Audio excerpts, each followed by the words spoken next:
नमस्कार साथियों, N V Sanskrit classes में आपका हार्दिक स्वागत और हार्दिक अभिनंदन करती हूँ।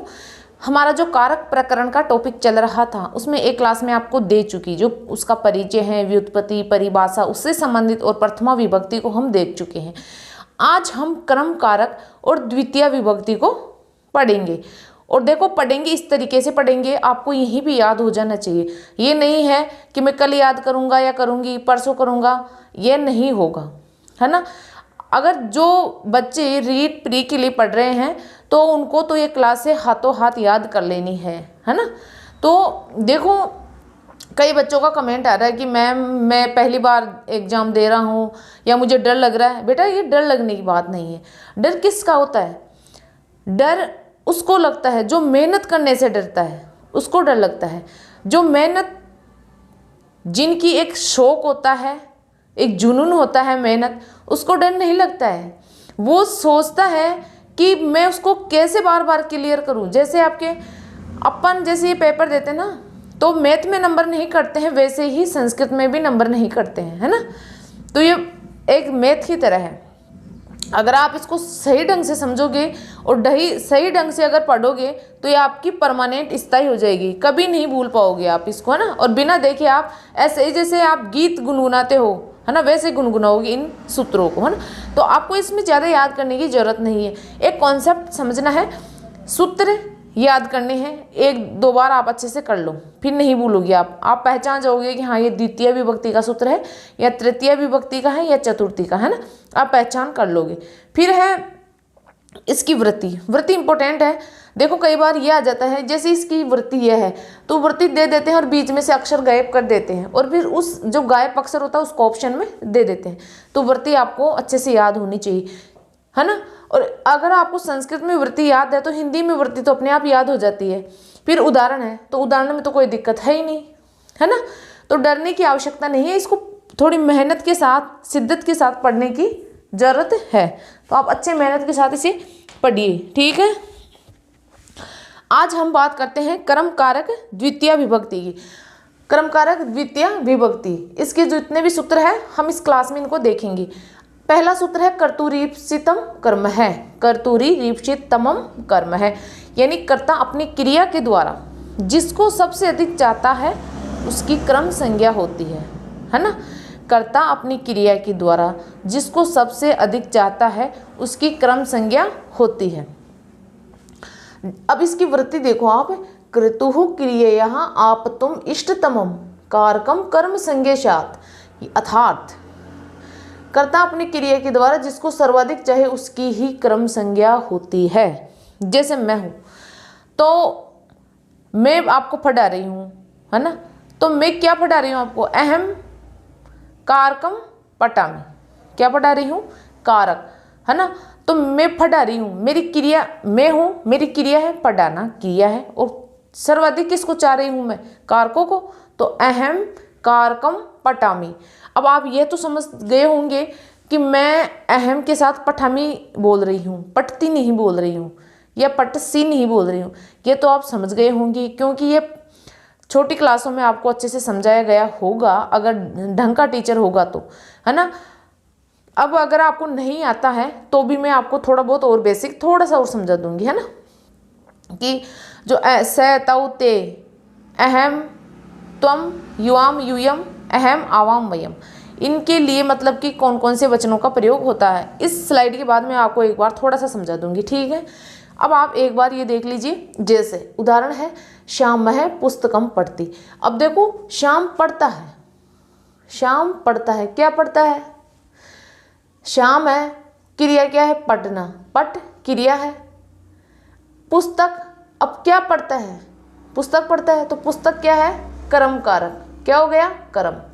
फिर है कृष्ण है ग्रंथम पठती, तो कृष्ण पढ़ता है, क्या पढ़ता है? क्या पढ़ता है? जब क्या के उत्तर में जो आए वही कर्म होता है। क्या होता है? यानी क्या के उत्तर में जो आए वही कर्म होता है। तो कृष्ण पढ़ता है, क्या पढ़ता है? ग्रंथ। तो यहाँ ग्रंथ क्या है? क्रम। फिर है अहम कारकम समासम च पठामि। अहम कारकम समासम च पठामि, मैं कारक और समास पढ़ता हूँ। अहम के साथ पठामी। ठीक है, अब मैं कारक और समास पढ़ता हूँ। फिर है मोहन है हरिम भजती। मोहन किसको भजता है? किसको भजता है? हरि को। तो हरि क्या हो गया? कर्म। फिर है त्वम पुस्तकम पत्रम च पटसी। अब मैं यहाँ पे पटसी बोल रही हूँ, है ना, पटसी। यहाँ पे पटती, यहाँ पे पटामी और यहाँ पे पटसी। ठीक है, समझने वाले बच्चे जिनको अच्छे से थोड़ा बहुत आता है बेसिक, तो वो तो समझ गए होंगे।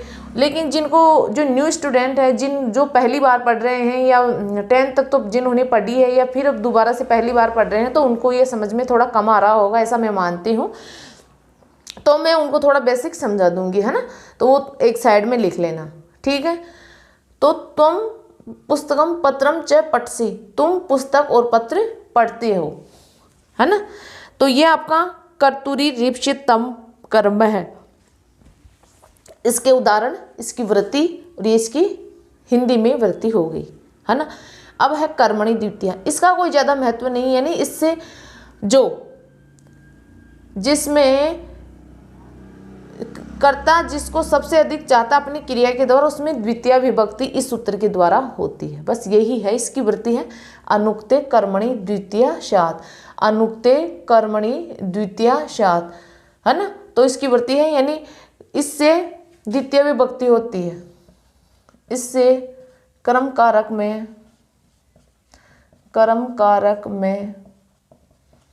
द्वितीय विभक्ति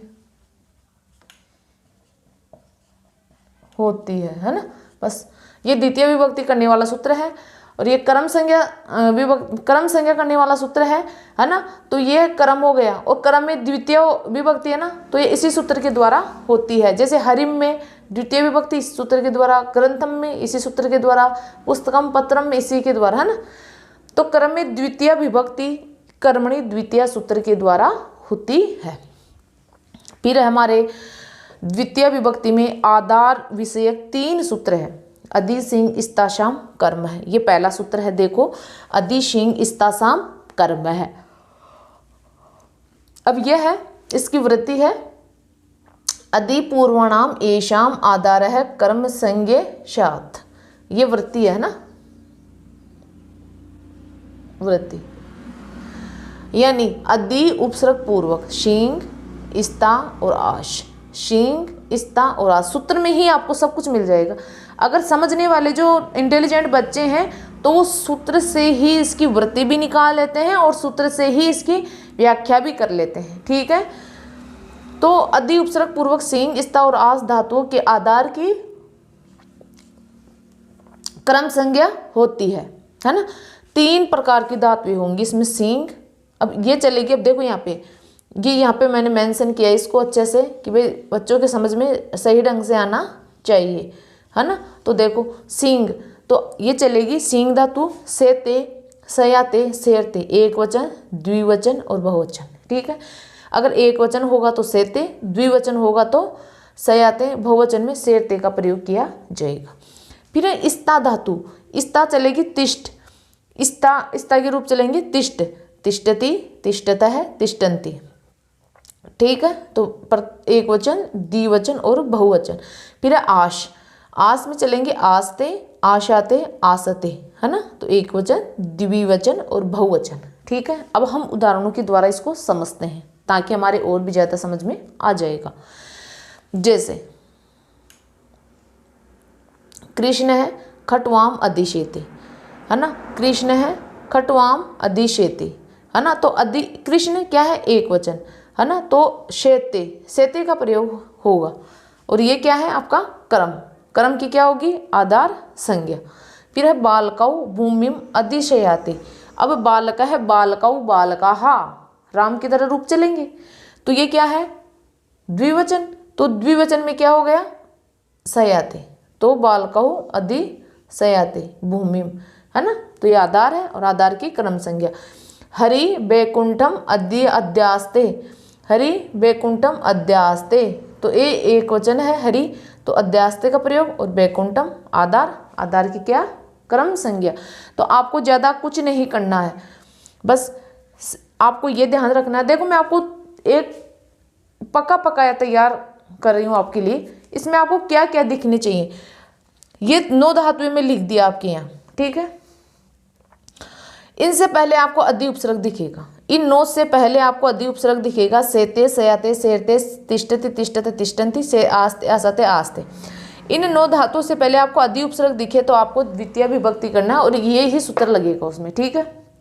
आपको मोटे तौर से यही समझना है कि सेंग, स्ता और आस धातुओं से पहले अधि उपसर्ग हो तो आधार की क्रम संज्ञा होती है और इन धातुएं की जो रूप है वो ऐसे चलेंगे, ठीक है।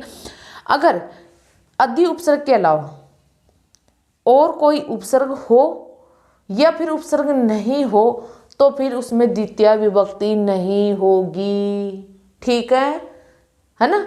उसमें क्या होगा कि अधि उपसर्ग हो और ये तीनों प्रकार की धातुएं हो तो ही द्वितीय विभक्ति और क्रम संज्ञा होगी।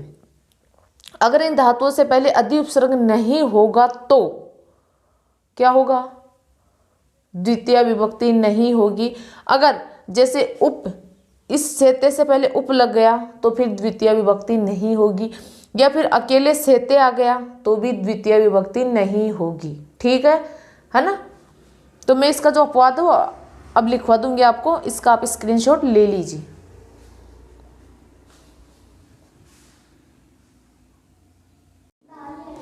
अब देखो नोट, ये इसका अपवाद है। यदि इन धातुओं से पहले अधि के अलावा कोई उपसर्ग हो या फिर और उपसर्ग नहीं हो तो अधिकरण संज्ञा होकर कौन सी विभक्ति होगी, सप्तमी विभक्ति होगी, है ना। फिर उसमें द्वितीय विभक्ति नहीं होगी। जैसे अब इसको आप अपवाद है तो इसको ध्यान से समझ लेना, कई बार भ्रमित करने के लिए अपवाद भी दे देते हैं। राम है खटवायाम सेते या उपसेते, अब इसमें इसके सामने उपसर्ग नहीं है और यहाँ अधि उपसर्ग नहीं है, उपसर्ग है, तो सप्तमी विभक्ति हो गई खटवायाम में, है ना। हरिहि बेकुंठे तिष्ठति या उपतिष्ठति, अब इसके सामने कोई उपसर्ग नहीं है और यहाँ उपसर्ग का प्रयोग हुआ है तो इसमें बेकुंठे में सप्तमी विभक्ति हो गई। अब देखो जो बेसिक जानकारी थोड़ी सी समझ लो आप, कई जो न्यू स्टूडेंट है ना उनको ये समझ में नहीं आता है ना, तो आप ये समझ लीजिए। अब कई बार बच्चे सोचते हैं, कई बार पटती का यूज होता है, कई बार पटसी का, कई बार पटामी का, कई बार पटंती का, क्या चक्कर है। पहले शुरू में मुझे भी नहीं आता था तो मैं भी यही सोचती थी कि क्या समस्या है, कभी क्या कभी क्या कभी क्या। तो मैंने मेरे गुरुजी से पूछा कि सर ये क्या है, ऐसा क्यों होता है। फिर उन्होंने मुझे समझाया कि बेटा ये ऐसे होता है ना। तो आपको देखना ज़्यादातर ये 9 ही वर्ड ज़्यादा यूज में आते हैं। तो से ताऊ ते, है ना। त्वम युवाम यूयम, अहम आवाम वयम, है ना। तो अगर सह एक वचन सह हो तो पटती, ताऊ द्विवचन हो तो पटत है और बहुवचन हो तो पटंती, ठीक है। तुम अकेले हो तो एक वचन हो तो पटसी, तुम दोनों हो तो पटत है, तुम सब हो तो पटत है।